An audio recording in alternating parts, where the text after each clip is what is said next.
I can't believe I'm doing it. I'm gonna do it. We're gonna film this video. Hey guys, and welcome to the first ever episode of K Giselle Says.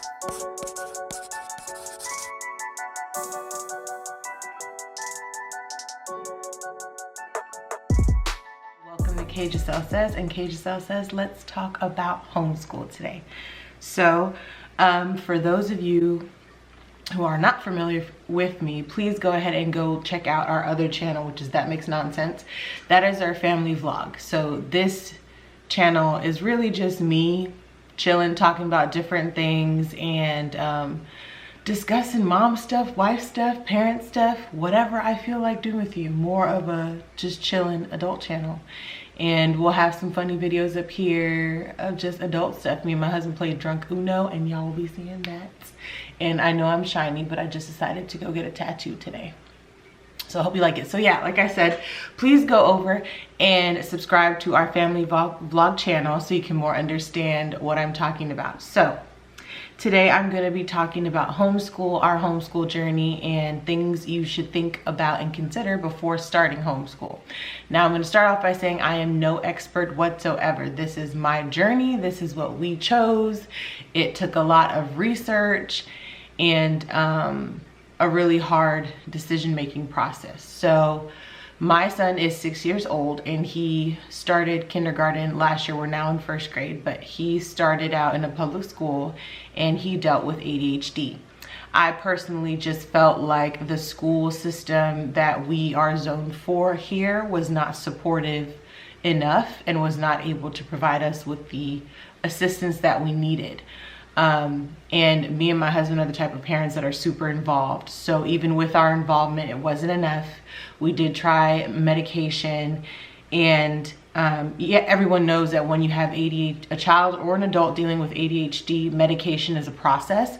So sometimes you'll get a medication, it does not work, or the dosage isn't right, and they need to keep tweaking it. But after having him on a certain medication twice a day, I just felt like he was zoning out, and it would just be better if he came home. My husband was also deployed, was going to be deployed for the remainder of the school year, so I just didn't want to deal with the stress of the school, and he agreed that homeschool would work, and so that's what we did. So for us thus far, homeschool has been amazing. We use a program called Abeka Academy, and it's pretty great. I think that for anybody out there that feels like they cannot homeschool with a video program, it's 100% doable. I still get to be a parent as well as a teacher. He watches the videos and there is a teacher, but I'm there to assist, and I can steer the school day however I need to help focus on the areas that he needs the most help in. And that's my favorite thing. And especially with ADHD, sometimes the regular classroom format of having to sit still and having a bunch of kids, it's just too much for him. So it was best that we brought him home. That worked great for us. He can sit, do homework how he's got to do it, schoolwork how he's got to do it. We can also travel and get out of this area since my husband is gone. I don't love being here all the time because I get a little lonely. I don't have that much of a support system in the immediate area. So it's nice for us to get out and not have to worry about missing school. We just take school with us. So like I said, I'm going to discuss the things I feel like you should consider before starting homeschool. So the number one thing is, why are you doing homeschool? Like I said, for us, it was simply because I did not feel like the school, this particular school, had what we needed to thrive with a child dealing with ADHD. So I felt like it was the best decision for us in that sense.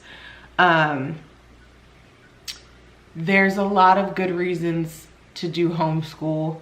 I can't think of any bad reasons off the top of my head, but you want to be really careful and sit down with your spouse or whomever is your partner in raising this child. If your child is old enough to really advocate for what they want, it's important to sit down with them and say, hey, what is it that you want to do, and really discuss it, because there's some things that, you know, don't warrant you changing your entire education route, just because there's a small issue at the school. For us, it was a much bigger picture, and if you're dealing with a kindergartner, I really wanted to make sure that he has a good foundation for the rest of his educational career. So eventually we'll be putting him back in public school, but for now, reading, writing, I wanted something solid. Not to mention, I love Rebecca personally because it's a Christian-based program, so he has Bible class, which he enjoys so much. So I like that incorporation too. So be careful about why you're doing it. You never want to be doing it for the wrong things or the wrong reasons, because it's a major commitment. I mean, a major commitment. And like I already mentioned, you want to make sure that your child wants to do it too. Like I said, if the kids are younger, sometimes we kind of have to choose what's best. Still ask them and explain and acknowledge their feelings, because it is their education. But you want to make sure that you're doing what's best for a younger child. Sometimes my son misses school, sometimes he doesn't. It's more of like a friend thing, wanting to be all in the mix. But for now, I feel like it's more important that he has a solid foundation, and then we'll get him back in school. It's no big deal. But if you have older teens, or just older children in general, I didn't feel like at 5 he was ready to have a deep conversation about his education, but older children that can really speak, sit down, really discuss it, really come up with plans about what they're gonna do. And I do feel like when you homeschool, extracurriculars should probably be mandatory, to make sure that they're getting the exercise, the interaction, and there is just so many things you can do to make sure your kids get the correct amount of interaction, but I'll get into that a little bit later. So yes, make sure it's something that your child wants to do as well. The next thing that I would say make sure to consider is make sure you have a great support system. So like I mentioned, my husband is currently deployed and we'll be back home soon, but he was deployed when we transitioned to homeschool. So I was a little nervous because I wasn't gonna have much of a support system. I don't really have friends here like that. We were only supposed to be here for 6 months for a school for my husband, and then he was told he was deploying right after, so we ended up here for the year deployment. So we've been here over a year now, but he'll be home soon. But you need to make sure you have some sort of support system. My parents live 3 hours away from here, and they chose to be my support system. So if I ever need to go on a trip, or I need to get away, or I have something important, they'll come down and do school. I've sat down and talked to my parents and trained them in what and how we do homeschool. So Mason is used to them schooling him as well. And I think it's important, because if you are like me and do not have friends or a job, and you're just at home with your child, which that's no shade to stay-at-home moms, what we do is a job. If y'all disagree, you've probably never been a stay-at-home mom, but it's hard and it is a job and it requires a lot of sacrifice. So if you have people that can give you that break, that's awesome. I know I've met some other moms as well that live in areas for longer periods of time, and they will rotate in having someone, you know, watch the kids do their work for the day, and the other moms get some time off, and that's great. They have each other for that. I haven't made close friends like that here, and it's okay. It's fine. I was able to work it out to where my parents that support, so when I need help, they can come and intervene. And even with that, so it still is a lot. I really don't get that much time to myself, like during the days, but it's okay. It is a sacrifice that was necessary for my child, and we all know with being a parent, it is part of the job. You're gonna sacrifice some things. So yes, make sure you have a support system in place. You can find groups online in your area that get together, or you can just find online groups that you talk to each other about things. There's tons of those on Facebook and Instagram. If you use Abeka like I do, Abeka has a Facebook page, which is awesome. I do have a homeschool mom friend that lives in Washington State, and she is my saving grace, Sabrina. I love her. She has 4 beautiful babies, and they do Abeka as well. And so, and one of her sons is older. Well, she has one son. He's older than Mason, and her daughter is Mason's age. So a lot of times I can go to her and talk to her about her experiences, get her advice, and she is a great sounding board and support for me. So you want to make sure you have someone to talk about things with, because sometimes you'll just panic like, oh, my child's not reading fast enough, they're not writing good, I don't know what to do, and you just need someone to help you through those moments. So yes, I have my parents, I have my friend who I talk to. Of course, my husband is as involved as he can be from where he is in checking in on us and obviously providing for us, because we wouldn't really have anything if he wasn't working. So it's amazing that he is also sacrificing in that way of taking on the complete financial burden himself, and we appreciate it. So once you've decided to homeschool, it becomes a little intimidating, but it doesn't have to be. One, like I said, you might want to find the support groups prior to even starting homeschool, because if you can get in the groups, most of the women will help you through it. I was able to like go online and ask a few people a few questions, but what was most helpful to me is hslda.org. It's the Homeschool Legal Defense Association site. So when you're doing homeschool, you need to make sure that you're following the laws for your state regarding homeschool. Homeschool laws change from state to state, but as I can tell, pretty much across the board, your child has to be in some sort of school.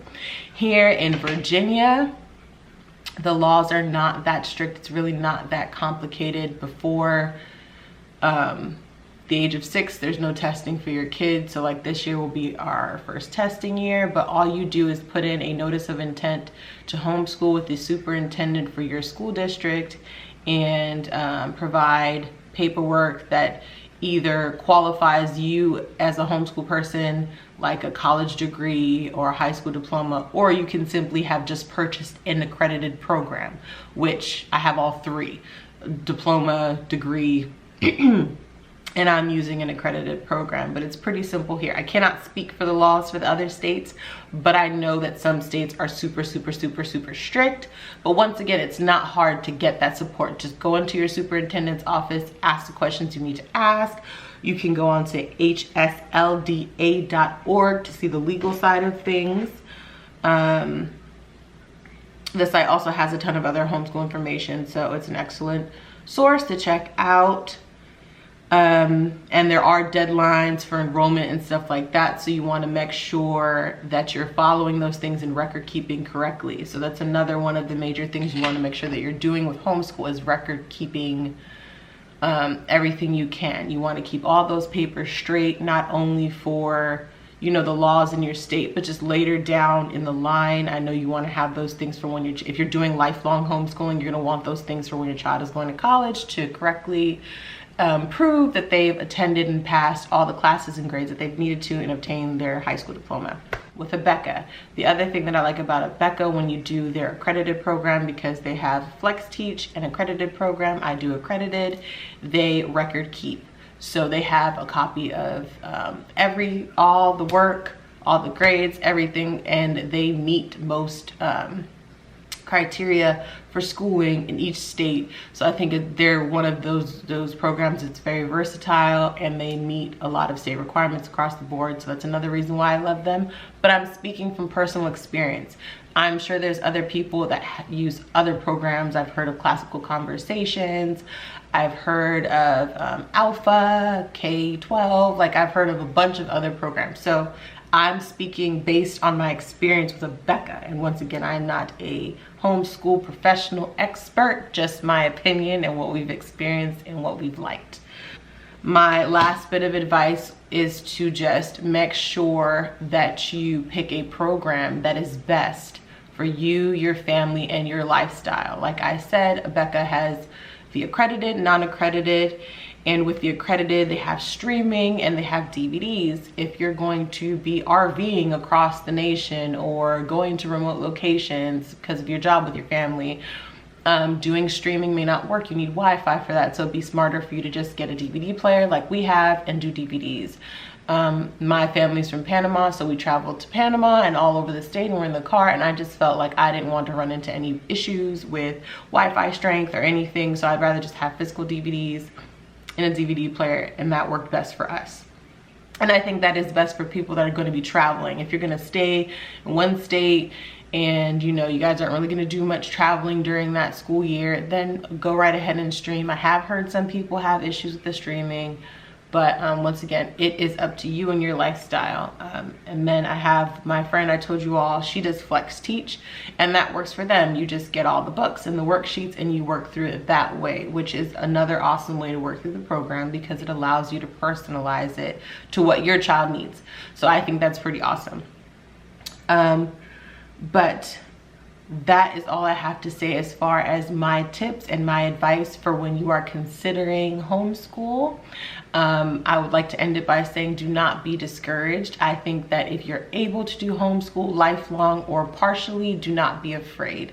Homeschool, I think, may have evolved a lot more from when we were kids, which, you know, there was not a lot of resources. There are so many amazing homeschool sources and resources, and I think everyone, if they get the opportunity, should try just for a year, maybe half of a semester, whatever it may be. I think it's especially amazing for military families because you guys know, for the families that are out there, we're moving all different times of the year and things like that. So I think that it provides an amazing opportunity for you to keep your child's schooling consistent and to have a stronger hand in their education. I know that becomes really hard with moving and PCSing with military families. So check it out, do your research, do not be discouraged. If you guys have any questions or comments, please feel free to leave questions in the comments. Feel free to visit my IG, either one of them. We have an Instagram account for our Mac Fam Nonsense page, and we also have an Instagram account for KJSL Says. So if you guys need help or direction, please feel free to reach out, ask me questions, anything. Us homeschool mamas got to stick together, and I would like to encourage anyone out there to go ahead and take the leap. Go ahead and try it. But once again, yes, thank you guys for watching the very first episode of KJSL Says. I love you, I appreciate you, and I will see you next time.